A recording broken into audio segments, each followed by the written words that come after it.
Hey fellow babies, welcome back to Pachter Factor. I'm Michael Pachter, your host. For our Patreon patrons and YouTube subscribers, we really appreciate your support. You're getting this real time, and that's because you are paying Shane and he wants to reward you. If you are doing either of those or not, please remember to link your Twitch account and your Amazon account. So it's Amazon Prime and Twitch Prime. You have to follow the instructions in the show description below. It's pretty easy to do, a couple of clicks. If you haven't done it in a while, please renew it because it does expire after a couple of months. And we get paid. It costs you absolutely nothing. Okay, fellow babies, our question today from Blue Sky. By the way, did you guys know SIFTD is on Blue Sky? I did not know that. But my buddy Guido Bernertz is, and he follows me and asks questions all the time on Twitter, so I'm going to go with it. From Guido, what happened at Ubisoft to put it in the position it's in? It was once a dominant independent publisher that seemingly could do no wrong. It released multiple huge hits per year. Now it hardly releases any games. How has it fallen so quickly? Does Game Pass have anything to do with it? They do not. Here's what happened.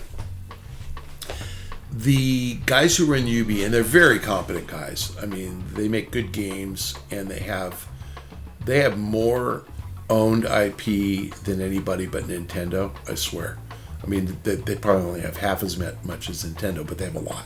I think I once counted, I named 15 titles that they've had that have had multi-million unit sellers. So they've done really, really well. They were a pretty badly managed company in the early 2000s. And they couldn't get their act together, and they couldn't get games out, and they would constantly take forever. And then EA made a run at them in 2005, and Ubisoft got religion. By a run, I mean EA tried to buy them. And Ubisoft got religion, and they started putting out games much more frequently. Assassin's Creed was invented then. I want to say, I think it came out in 06, but it might have been 05, but right in there. The first Assassin's Creed, which was way better than anybody thought. Then they followed that with Watch Dogs a couple of years later, and that was really good. So they really managed to get like new stuff in addition to all the Tom Clancy stuff. And in that same time frame, they bought the rights to Tom Clancy, so they purchased it outright. So all the Tom Clancy branded games are theirs. They own them. The old stuff, as you remember, like Beyond Good and Evil, Prince of Persia, they had older games as well. But Splinter Cell, Ghost Recon, Rainbow Six, and which then turned into The Division in the early 2010s, they killed it. They did really well. They rode high for a while. Then they started to crash again. They got complacent. They started like slowing down and not doing anything right because everybody's leaving them alone. And Vivendi came after them. And Vivendi was hostile and trying to take over the company. So Ubisoft fought that tooth and nail. And what do you know? They suddenly started making 4 games a year again. And boom, everything started coming out. And it was pretty good again. Because you're right. They really are good. They're just not very motivated to get stuff out. And they got the stock up to over 100 euros, which is a lot. The stock is right now like at 12 or 13. Got over 100 euros.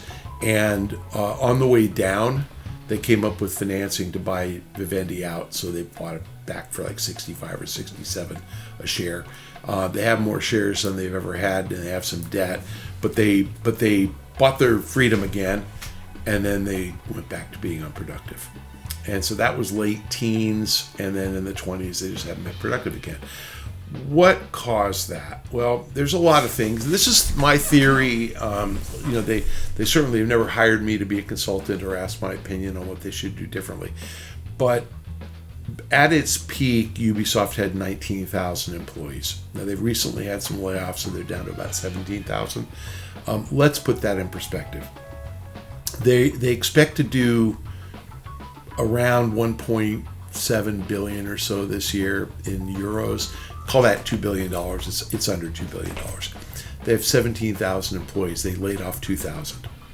Activision, when it was bought by Microsoft, had 12,000 employees and did $8.5 billion.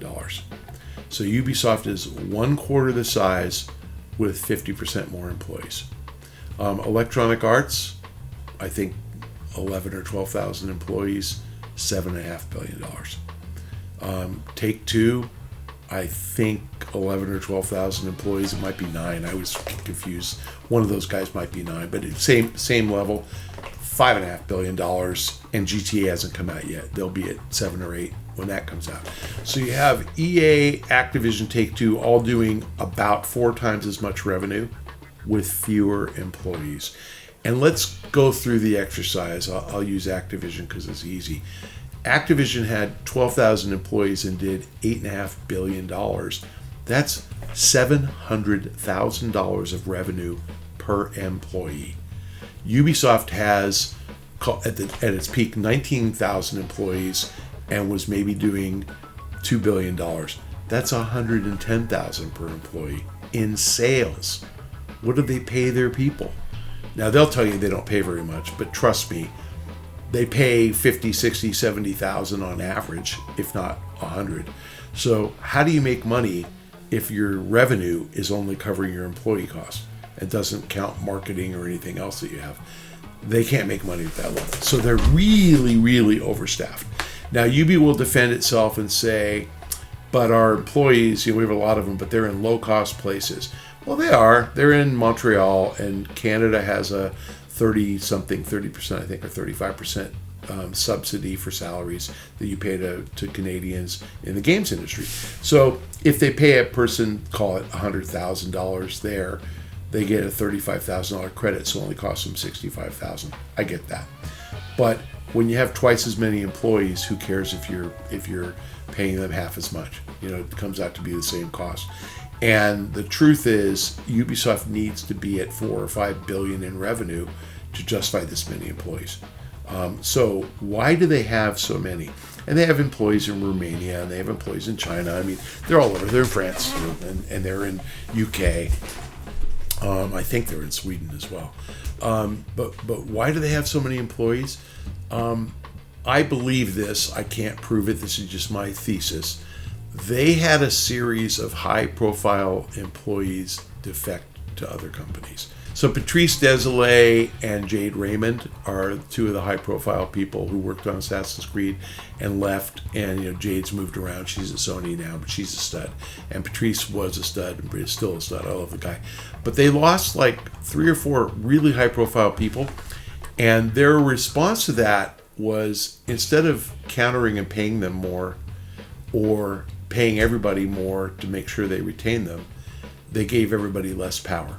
And so they started to fragment game development. And so the way Ubisoft makes a game, they will literally have 3 studios on 3 different continents work on the same game.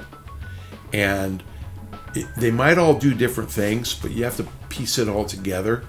And it just makes the process really disorganized and expensive. So now you could say, well, Rockstar does that too, except they're all one studio. They all work for Sam Houser. And I don't think Rockstar is the most productive, efficient studio either. I mean, Grand Theft Auto came out, last I checked, in 2013, and it's 2025 right now, so they're going to be 12 years between installments. And name all the games that Rockstar has produced since then. Oh yeah, Red Dead Redemption, one game. So it isn't good to have that many people working on a game. The guys who get games out frequently are the guys who work on the same thing over and over again.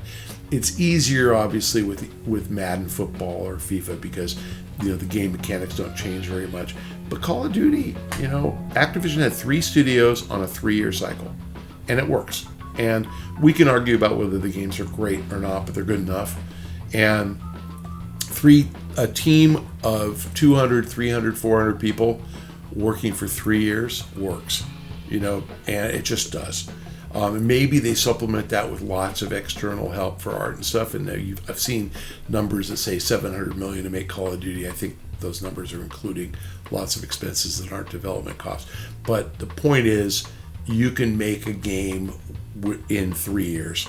And Assassin's Creed is kind of that game. But Ubi still fragments the development so weirdly that you'll get, and they also don't cancel things timely enough. So you get stuff like Splinter Cell, which I believe has been canceled twice in the last 10 years, and I'm not even sure they've released one. They just keep working on it, then canceling it and starting again, then work on it, then cancel it and start again. I don't even know where that is. You get stuff like Skull and Bones, which I couldn't even guess how many years that was in development, but I want to say they announced it in 2017 or 18, and it was supposed to be coming out in 19, and when did it come out? 24, and it wasn't good. So they didn't kill it, they just kept plugging away. So what the first thing wrong with them is too many employees. Based on their level of revenue, they should have 5,000 employees. I mean, they just should. If you can't do 400,000 per employee in revenue, you're not going to make money. There's just too much going on in this industry. It's too expensive to market games and too expensive to have flops. And if you do, in fact, have enough content to justify 19,000 or 17,000 employees, you better be doing $10 billion a year. And the way to get there is with their 15 different franchises, 5 a year. If they did 5 a year and they were all on a 3-year cycle, this company would be thriving. The second thing that they've done wrong, and I criticized Sony for this in another episode, Ubi is really good at single-player games. And with the exception of Rainbow Six and maybe to some extent The Division, they've just been really bad about multiplayer. It's hard. And I don't mean that they've tried and failed. They're kind of lost. And it's not, I admire them for not throwing live services into every game, but they need to hire somebody to figure out how to exploit their IP in a free-to-play setting. Sometimes you can do it like Vince Zampella did it at Respawn with Apex Legends. He started with the Titanfall idea and it turned into Apex Legends. I'm not even sure how, but they need help because they look at Call of Duty and Grand Theft Auto Online and FIFA Ultimate Team and they're just like, why can't we do that? And they can't because they don't know how. So I said this was about Sony as well. If you don't know how, don't hire 19,000 people to try. If you don't know how, keep with 5,000 employees. So the answer to your question is they have a lot of IP and they have the ability to make 4 or 5 hits a year. They really do. If they put the same resource and effort into Watch Dogs and For Honor and The Division as they put into Assassin's Creed, you would have those games. But because everybody's working on everything, nobody can get the focus that they need. So I really, really like the company's games. I genuinely love their management. They're really the nicest people in the world. And so I'm criticizing them because I think they're a little lost on being staffed inappropriately. And, it happens. I mean, it's hard to look inward when you're trying to compete with the big guys. They're trying to keep up. But someone there, the CFO, should be saying, why do we have so many employees? And EA went through this back in the early 2000 teens. They were fat and not particularly profitable, and they brought in a CFO, and they fired a lot of people, and they cut a lot of games, and they focused on the stuff that worked, and it worked for them for 7 or 8 years. Take-Two's been really good at that the last several years. I mean, it's like Take-Two's finally got a whole bunch of stuff coming out, too. So, I think that get your games out, and it solves all the problems that Ubisoft's been bad at. I hope, Guido, that was responsive. But no Game Pass. Game Pass, other than Game Pass just sucking dollars out of the system, that's only 30 million, 32 million people. That's not crazy. I think Microsoft said they had a record number of Game Pass subscribers, but they haven't given the number yet. So we'll find out if it's 35. It's not 50 or anything.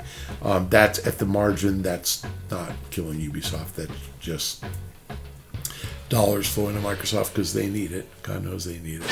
That's it for today's Pachter Factor. If you are a Patreon patron, thank you. If you are a YouTube subscriber, thank you. If you are doing that or not, please remember to link your Amazon Prime account to your Twitch Prime account. There are instructions on how to do that in the show description below, and you have to re-up that every couple of months. So if you haven't done it in a while, please do it again. Check out the show description and you'll be able to figure it out pretty quickly. Follow me on Blue Sky at Michael Pachter, maybe on Twitter. I'm not sure if I'm going to post in either place anytime soon. But anyway, I hope everybody has a wonderful new year, and I will see you guys next time.